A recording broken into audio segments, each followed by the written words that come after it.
If there is one very important thing I want you to take away from this video, it'll be to keep your speed boots. Speed not only gives you indirect energy restoration, because the more times you act means the more you get to charge up your energy recharge. It also has offensive stats in a sense where you are able to dish out more damage in a much quicker fashion. Hey guys, it's me, EODGamer here, and we're back with another tutorial guide video, and today we have a relic guide in terms of what to farm, what is efficient to farm, and my thoughts as well. We can start farming gold tier gear as early as Trailblaze level 30 in terms of like the Planosphere, as well as the Link Rope in the Simulated Universe 5 and World 6 as well.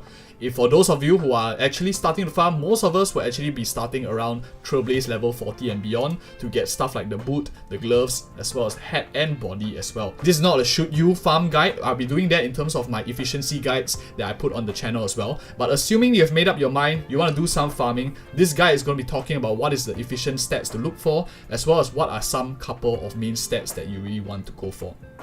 Now let's talk first in terms of like the general sense, in terms of main stat. My favorite main stats are really 3 of them, and as we mentioned in the opening clip, is definitely a speed boot like this one here. Speed not only gives you energy restoration, it gives you more damage, it gives you more defensive position by giving your team more skills or ability to heal up or shield your team. But the third most important thing, or really what I find is often missed, is that speed is often used to manipulate turn order of your characters, and boots are the best way to do it because the main stat can be easily adjustable. For example, if you use a gold tier one like this one here, or if we perhaps just bring it down a little bit to a 11 speed one, we can easily select which characters in our roster want to go first, second or third as well, just by tuning the main stat of the boots. Now this is very easy to do, and you don't even need like super endgame gear. You can do it with green, blue, purple and gold as well. Why does this matter? Is because if you want to, for example, dish out a huge AoE damage, generally you want your more defense breaking characters or attack buffers to go first. Defense break, attack buff the team before your secondary, like your main damage dealer, goes in and immediately wipes out the entire team with a huge amount of damage as well.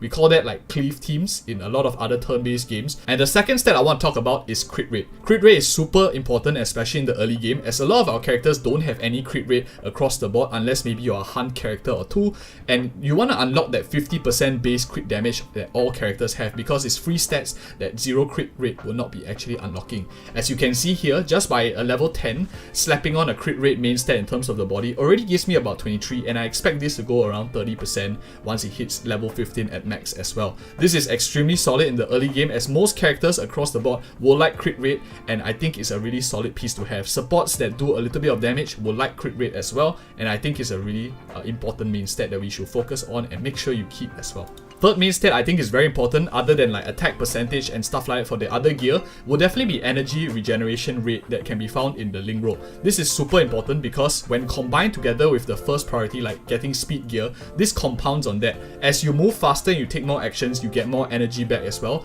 Energy restoration rate increase compounds on that increased speed. Putting them together, you will actually notice that a lot of your support characters will have tremendous amounts of energy regen as well. They move fast and they recharge even faster as well. As you can see, even a purple gear like this, I actually keep it locked. I think it's really useful to slap on a support later on as well. So those are like 3 major ones to have. Of course, 2 other honorable mentions in terms of main stat would definitely be like your elemental Planospheres, which in terms of like fire damage boost, quantum damage boost and stuff like that. Very general stuff that can be used across the board as long as it's within the correct elemental branch. And last but not least, I want to give mention to one more, and that will be one of the Link Rope's effect, like Break Effect. I think Break Effect is very, very strong. Maybe not the meta right now, as it's all about dealing damage in the early game, but Break Effect is going to be important later on when we come into the game, where enemies with, for example, if they do have like not weakness broken, maybe they get certain enhanced modes and buffs as well. So in a sense, Break Effect will be useful later on, especially if the character can scale off somewhat with Break Effect. No harm keeping 1 or 2, especially if like a crit rate stat and stuff like that. So those are like the 5 main stats that I actually will be looking out for and actually keeping quite an eye on, especially if I can get them on the right side. I think it's tremendous amounts of value. Now that we got that aside, let's talk in terms of what domain do we actually want to farm to get most efficiency of our account.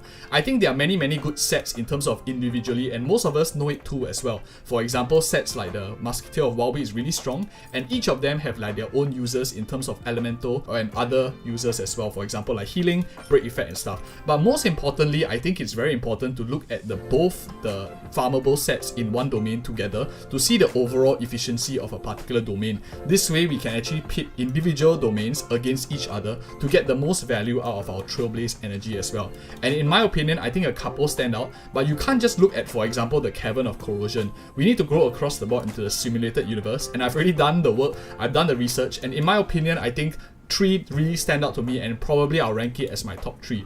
The first and the best one, I think, will be something like this domain here, this simulated universe world 6. You can even start farming this domain at level 30 in terms of Trailblaze level 30. So I think this is super highly efficient. For those of you who are watching right now that you're maybe Trailblaze 30 to 40, this is an excellent one to start on as well. The most important set, in my opinion, Inert Salsoto, gives you a very strong amount of crit rate by 8%, which is generally universal across the board. As long as you do damage, you definitely will appreciate this as well. Very, very general, and it gives you, for example, the elemental main stat, and you could even find break effect as well as energy restoration rate in the link rope as well.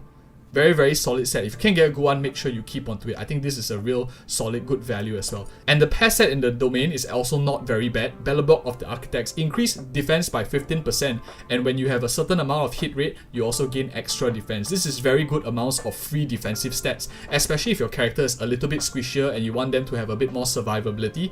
Early on, we won't have like the perfect stats for everyone, so even getting something like this in terms of a very generic defense stat that most characters can use will be tons of value as well. Especially if you're not rushing for some turn order, for example in the Memory of Chaos, to try to complete it in a certain time, this defensive stat might help you survive, for example, certain one-shots that otherwise you couldn't have. And of course, this world number 6 is going to be like my top priority. The crit damage one is not that good in the early game because we don't really scale that well in terms of crit damage early on. We are looking mainly for crit rate to get that crit rate stat up a little bit more first. And as we go along and you hit like Trailblaze level 40, I think the second best domain to consider definitely will be like the Fleet of the Ageless domain, and also this other one that it has. Both of them are equally as valuable because the Space Sealing Station gives attack of 12%, very, very generic, very useful, especially early on when you are looking for least amounts of wastage as you can. And once the wearer speed exceeds by 120 or higher, you will get additional attack. You can easily cross this mark with a character like Esta pushing them beyond, or even slapping a gold tier speed boots, which is already 25 attack, and a lot of characters will be passing that 120 mark as well. But what is even more interesting for me is definitely the Fleet of the Ageless, which increases wearer's max HP by 12%, and once your speed exceeds the 120 mark as well, all your allies get 8%. And we've already done like a comparison video already previously that we've done on the channel, and this 8% actually stacks. So if you have 3 support characters all using this set, you actually give like your entire team, for example, 24% attack. You could equip all 4 characters with this set, and they will all be giving 32% attack to everyone as well. Very, very tremendous amounts of value, and I will rate this as like number 2 if you want to spend some time to farm. Okay, now let's turn our attention to the Relic domain in terms of Cavern of Corrosion.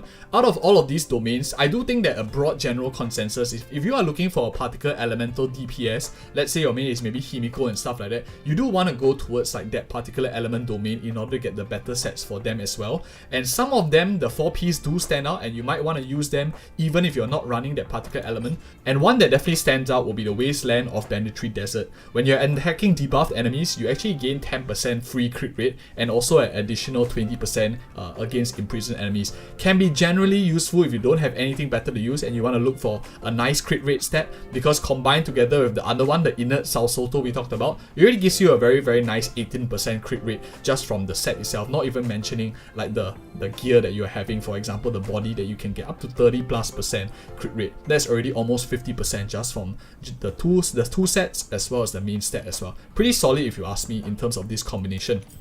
But this is not the set that I'll actually recommend, and in my opinion, like in third place, the best domain to farm will be a domain like this one here, the Cavern of Corrosion Path of Providence. And let me explain why. I think this set, the Guard of Whirring Snow, is a very, very solid general set. Anyone can use damage reduction in the team, and even so, at the beginning of turn, if the wearer's HP is less than 50%, you get some HP restoration as well as regenerating some energy. Very generic, very useful to everyone, especially when you are generally a bit squishier because you're not leveling your defensive relics. For example, maybe your head is not plus 15, or maybe you don't have many defensive units that are fully stacked out in terms of plus 15 defense gear. This damage reduction definitely matters quite a bit, especially in the early game. Tackling hard content that we are not supposed to, damage reduction is very, very underrated as a stat as well. And the pair set Genius of Brilliant Stars in also the same domain is very, very strong. If you look at the 4-piece set, even if you ignore the quantum damage bonus, it gives a 10% defense ignore straight up for anyone that is dealing damage to an enemy target. You don't have to even be attacking a debuff enemy,